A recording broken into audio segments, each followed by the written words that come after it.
So, Burton goes off injured. Looks like a hammy. Now, I know they've tried to downplay it, saying, they're not that worried. He's going for scans. There's no way he's playing in Vegas. Happy to, have that clown face in 2 weeks' time when he does play. Mate, you go off with a hammy like that, even if it is one not to worry about, you don't play a guy like Burton essentially a week later. Yeah. Does not happen. Probably shouldn't even go over there, to be honest. It was like an international flight there and back. Not going to do your hammy recovery any. I would be shocked beyond belief if he is playing in Vegas. Like, to think that he might have just 1 week and then he's good to go with a hamstring where he was holding it like that and limping off, not going to happen. And what I find interesting, and some people were like offended that I said interesting, and interesting just means something that arouses curiosity. But basically, Mitch Wood also hammy injury, and then Leo Thompson goes down with soft tissue injury.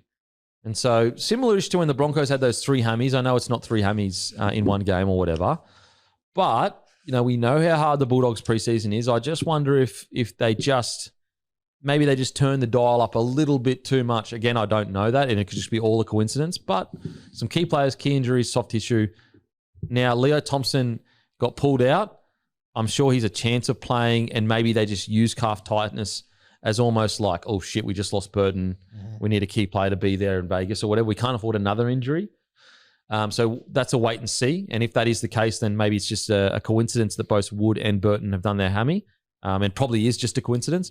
But it absolutely is, there's some big outs. Big outs if it happens. Yeah, for sure. I think Woods has got a bit of a history of this kind of stuff. Which is concerning. Which is concerning, yep. I think going over to Vegas, I agree with you. I don't think there's a hope in hell they will play him in Vegas. Or even need him, respectfully. Mate, I thought losing Burton sucks. But Sean O'Sullivan came on, and to Hammy's credit, made a very good point the other day about You're welcome, playing everyone. in Vegas. The beauty wasn't let Galvin play his best position. He said he was top 5 signing, and it's come true. Came in at number 4. Yeah. A lot of it was could have been higher. Well, based on what we've seen, might have been one of the great calls for the preseason. You did get a bit of slack for that, so mate. Yeah. Bit of flack for that, sorry. Yeah. There's a few times SOS in that game. He's made a line break at one point. He's moving quicker than I've ever seen him move. Hey, he looked great. Yeah. He looked great. And, maybe it's like as you said, it's like a double-edged sword, but you get Galvin to move to that 6 jersey. You get a conservative 7 in the side. Like, blessing's a strong word. Yeah. But it is interesting. Yeah. It Convenient favour. It gives them an excuse to trial it, doesn't it? Without having to move Burton out of place. They know that Lachlan Galvin's best spot is 6, not 7. And I'm sure they're sitting there going, they can make it work in the halves, and they've got enough brains at the club to make these two go together as a 5-8 half combination. And now gives them a reason to go, look, Matty, even if you're close to it, we can't afford to play. You know what? Sit out round 2 as well. Just see how these boys go. And if they kill it, it makes for a very interesting team selection come round 2 or 3. And look, can you pass me my tinfoil hat, please, Roots, just behind you? Thank you. Critter was on The left side. Side. Oh, yeah, right. Just saying, man. Could that be a little prep to Burton on the other centre if Galvin does kill it? Now, granted, they could never have seen this happening the way it did, but it was interesting to see Critter on that side. Don't get me wrong, they absolutely ripped. They absolutely ripped that side. The only thing to sort of spit on the tinfoil hat, apologies, but How dare you, sir? yeah. No, spit on it. Just disagree. Birdo always played left centre. He's a left edge player. But who's more likely? Well, so what would happen is if Birdo were to move to centre, Sherry would go to the wing. So Sherry would stay on his left side and go to left wing. Burton would slot straight in there. So I don't see why you would need to move Crichton and Sherry's centres. The only thing I think, why move the best centre in the game to the other side? I don't know. It makes, maybe, and look, this is, again, I've got my hat on, guys, at conspiracy. So we're in conspiracy territory here. But to move the best centre on the other side. Now, granted, the one knock on Critter at Clubland is attacking wise, sometimes he just lets everyone else do the thing. And attacking wise, him and Kickow literally tore that edge to shreds. So that could be it. The reality is that he was a dominant left edge centre at the Penrith Panthers, and whilst the Doggies were a top 4 team last year, points were at times an issue. They weren't top ranked in terms of points on board. As good as Bronson Xerri is, maybe they've just gone, we need to get Stephen Crichton ball in hands more often, and down that dominant left edge with kick out. That might be the idea. But as I said, it was interesting to move him to that side, Xerri to the other side, and Xerri had done such a good job. It is interesting. Just before we move off their halves too, one other small little detail. We spoke about Sean O'Sullivan the other day about how we thought that signing might be a little bit more to do coaching in the future. Actually got announced last week as the coaching coordinator at the Greenacre Tigers whilst he's playing first grade. No way. So I think he is seriously looking at post-career. Wow. Yeah. Man, I got to say something about the Doggies. Like, fuck, they look so good. They look so good. I know it's a mixture of Knights attack being terrible, but like to hold them to nil, they honestly looks like this was, I won't say a walk in the park, but very much like, okay, yeah, boom, boom, boom, try, thanks for coming, boom, boom, boom, try, thanks for, like in second gear. My little stat of the week, that was going to be my little topic this week. Bulldogs conceded 0 points. They missed 49 tackles. Dragons missed 23 tackles, conceded 28 points or whatever. Just the Bulldogs scrambled. They're just all on the same page. Well, that's the one thing that Wayne, like I remember vividly being under Wayne, and he didn't really like harp on missed tackles at all, really. Yeah. I don't ever recall, and granted I didn't miss any tackles, but like I don't really recall ever him going, mate, you missed 4 tackles. He was all just about scramble. That's all he cared about was scramble. And I think it's a better system. And don't get me wrong, we still measure missed tackles, and sometimes it is evidence of a poor team. You miss 50 tackles and it's because you're just getting completed. But it's not the be-all and end-all in regards to, you could have 2 missed tackles on your resume or on your stats, sorry. One person has 2 missed tackles, the other person has 2 missed tackles. This 2 missed tackles was shooting up out of your line in their 20, trying to keep them in, and this 2 missed tackles led to 2 tries. Well, it was almost that like Melbourne Storm preseason round 1 mentality, right? Like they're up 26-0. There's 2 minutes to go, and I can't remember who the Knights player was, but he was like over the line. Yeah. O'Sullivan saved it. It was O'Sullivan of all people who got underneath, and you're just like, mate, like there's 2 minutes to go to trial. Who cares? You're up by a mile. But that's where, like, the Melbourne Storm are the pinnacle of that preseason. You talk about it all the time, Kempy, and around what Smithy said, and developing these habits. Doesn't matter that it's a preseason trial at the end of the game, and they scrambled and got there and saved the try. Like, it's where standards are set. Mate, I got to say, 91% completion rate with 20 minutes to go in a trial, and played the way they played. Like, look, with the tinfoil aside, I think moving Critter to that side is a masterstroke because they absolutely tore that edge to shreds. And I think it is more to what you alluded to, Timmy, is like, I think they've probably identified, like, the one thing is scoring points. And if you actually, I don't know who released it, apologies, but maybe I was just watching a game. But if you look at the hotspot of where they attack a lot, the Bulldogs, when they're going in, it's on Bronson Xerri's side. And sometimes they'll even be okay with Bronson being caught with the ball just so they can just scream up and jam people in the corner. And I wonder if Serraldo's looked at that and gone, okay, a lot of our attack goes there. Bronson Xerri is a bloody good player, but he's not Critter. And if we're going to have our good attacking ball go there a lot, why not have our best attacking player there?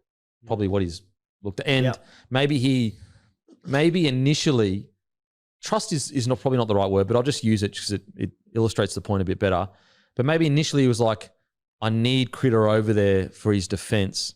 And now that he knows he can trust Bronson Xerri defensively, he can put him over there potentially. Yeah. I think it's a really good sign of the system they've got over there that they play within a structure, but they've got freedom within that structure as well. Like I thought some of the ball playing of Jamin Salmon, which was just eyes up, counting numbers and guys just being aware that they have a structure that they all keep to, but they can also go outside of their usual structure when they see something and just make it work.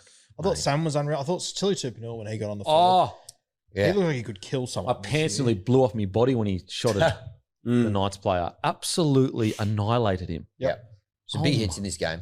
Oh, my God. There's a lot of players that, we've already said on this show that if they can just stay fit this year, Tilly, holy hell. So the great Willie Mason, who actually I saw a highlight reel of him, like sometimes you get so used to him being a media personality that you just forget this guy was a motherfucker.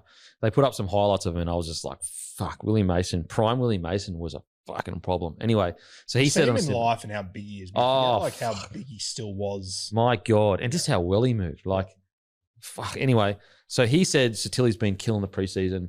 He's in for a big one. I'll never forget, this would have been, might have 5 years ago.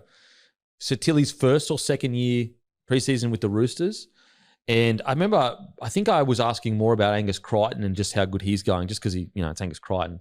And the boys were like, mate, there's a guy called Satili Tupanoa, and I think he might have debuted the year before. He is an animal, an absolute animal. And I was like, okay. And he's had moments with the Roosters and the Bulldogs, and he was probably the unfortunate man with the whole Fafita situation that got squeezed out. But in regards to like talent, ability, he just needs to stay on the field. Yeah. And also in regards to like what the Dogs needed probably even last year is like, he's not necessarily the biggest guy, but he's definitely an enforcer and he's definitely really physical. Like, I think when we think of Leo Thompson joining the pack, we forget Satili's been in and out of the pack. Yeah. But if you add Satili off the bench with Leo Thompson there, all of a sudden, I think when I named my starting pack for the Dogs in the preview, I didn't even have Satili there. And maybe Salmon does start for the ball playing in that, but Satili off the bench with the impact he can bring. Oof. I like him off the bench. Impact of Hayes, Kurt Mann, Tupanua, like a Josh Curran. Oof. So, like, look, I would love another forward, I guess, if I'm being super greedy and comparing them to like the top forward packs.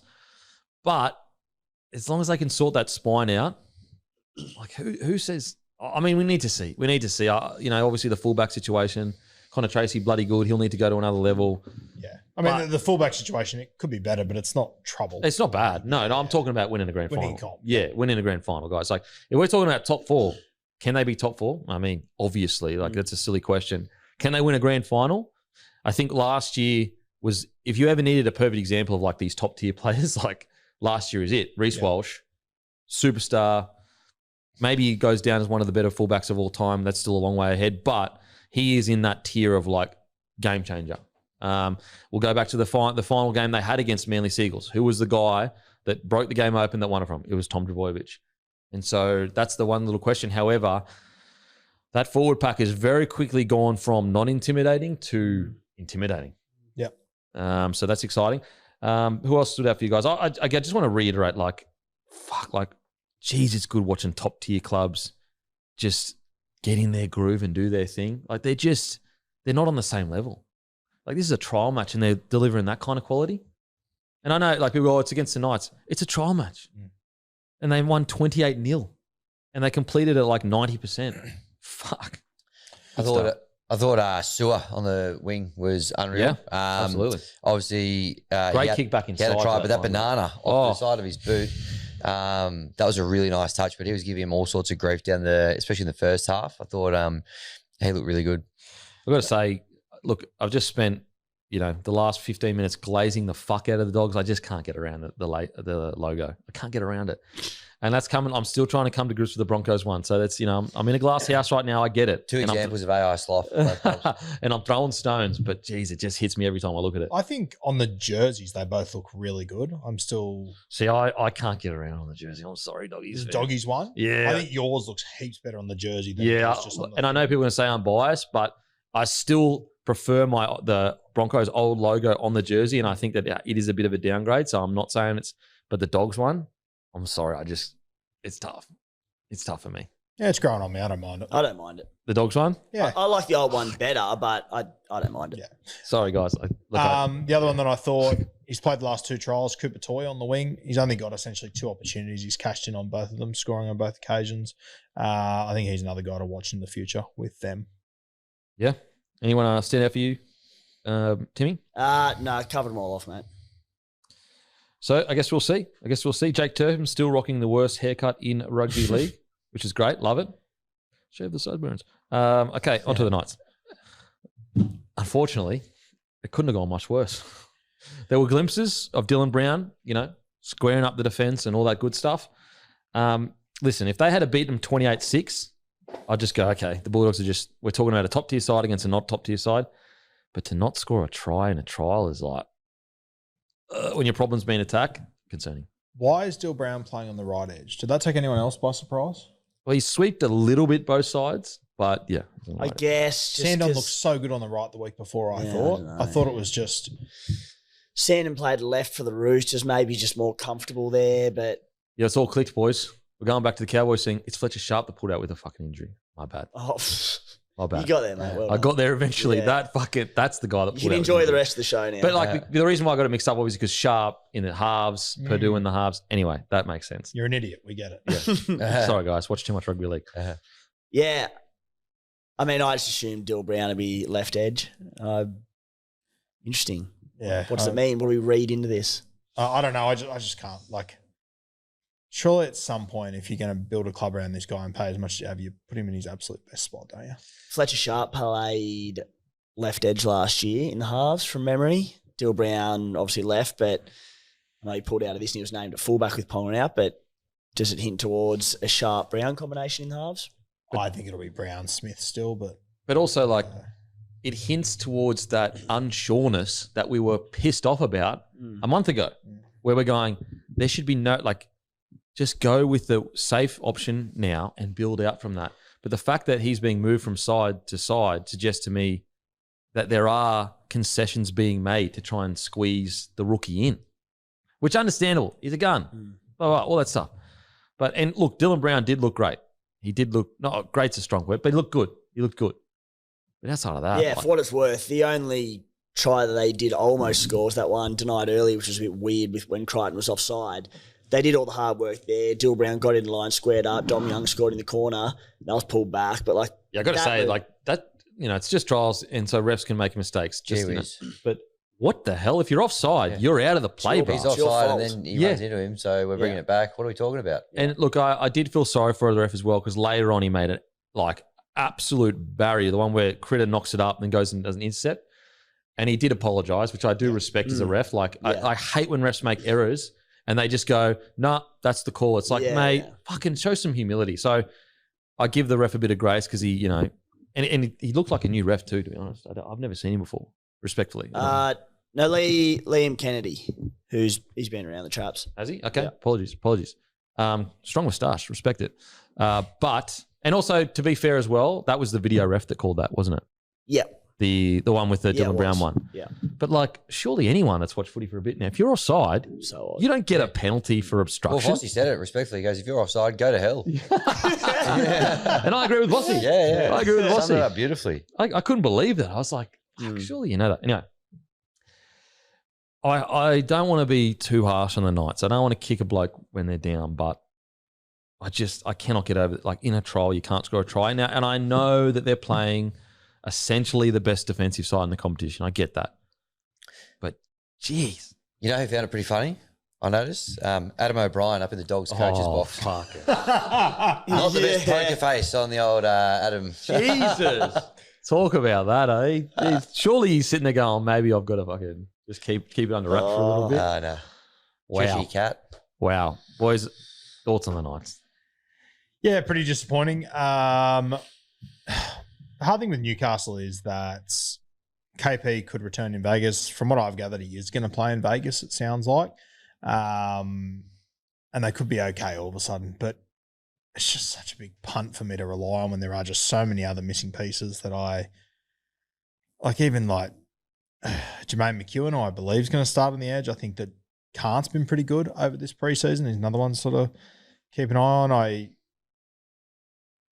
I'm also relying on Trey Mooney jumping out of the ground and being fantastic.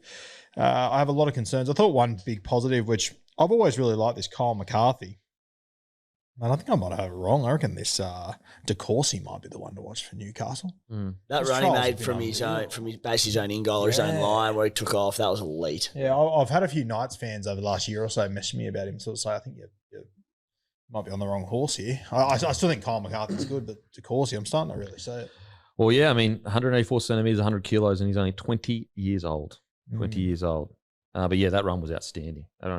But I guess the worry that I have is like, okay, if they got beaten 28-0, it sucks, it's terrible. But even just like little things, like I felt like the skill set difference between the sides, just the passing and the line running, and it was night and day, respectfully. And if there's one thing Holbrook I thought would bring would be okay attack. Yeah. Yeah. It's just like if we knew, and look, maybe it's just a trial. Maybe Justin Holbrook does know exactly what his spine will be, and he's sort of been a bit of smoke and mirrors or whatever. I don't think it is that way, but maybe. But if they were set on a spine and I knew that they could put this together moving forward, it'd be I'd give them a bit of a pass mark. Early days, new combos. But when they could have a new spine from round 1 to round 2 to round 3, I'm just so concerned about how long this is going to take to put it all together. Oh. The other thing as well in this game, which I thought he was really good in game 1 in the first trial, and I don't know if he's injured now, but I thought Matty Arthur would have played in this one as well. Yeah, that's a great point. I don't know if he's injured or he wasn't available or whatever, but I would have probably had him on my bench over Tyson Gamble if he got Phoenix Crossland in the 9, but he didn't feature in this one. Because, you need as much as you can get in that spine, if you know what I mean. Genuine players in there. You're already not going to get it with KP. We understand that. That's out of your control. But yeah, it's happened before, guys, where a team looks atrocious in a trial, and then they come out the next week and they're a different side. So that absolutely can happen. It's just how bad they looked. That's the concern, I think, and just how clunky it all was, and. Yeah, the Bulldogs just looked like they did in second gear. They really did. Yeah, and that's what's concerning. Look, for what it's worth, I actually thought Frizzell had some good moments in the middle there. Thought he looked quite explosive, quite powerful. It's a big year for Jacob Saifidi. It's if ever, I know we've said this, for a couple of years leading into it, but if ever there was a year, it's the year. He has to have his best year in the NRL. This is it. They need him. This is it. You really are the only one in this forward pack with the physical attributes to be an Origin level player. Yep. Obviously, Tyson Frizzell, he's older now. He's moved into the middle. It's a little Trey bit Mooney different. might be that as well, hopefully. Maybe, but he's so early. You cannot be, as you're probably alluding to, you can't rely on the rookie to come in and be the big dog. If anything, Jacob Saifidi's form should shelter Trey Mooney to be able to blossom into the player that he wants to be. Yeah, and I think that this trial highlighted what I already knew, but I think the 17 is serviceable.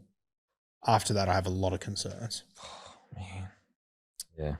One more positive, Matt Croker, 33 tackles, none missed, including probably tackle of the weekend was it Connor Tracy?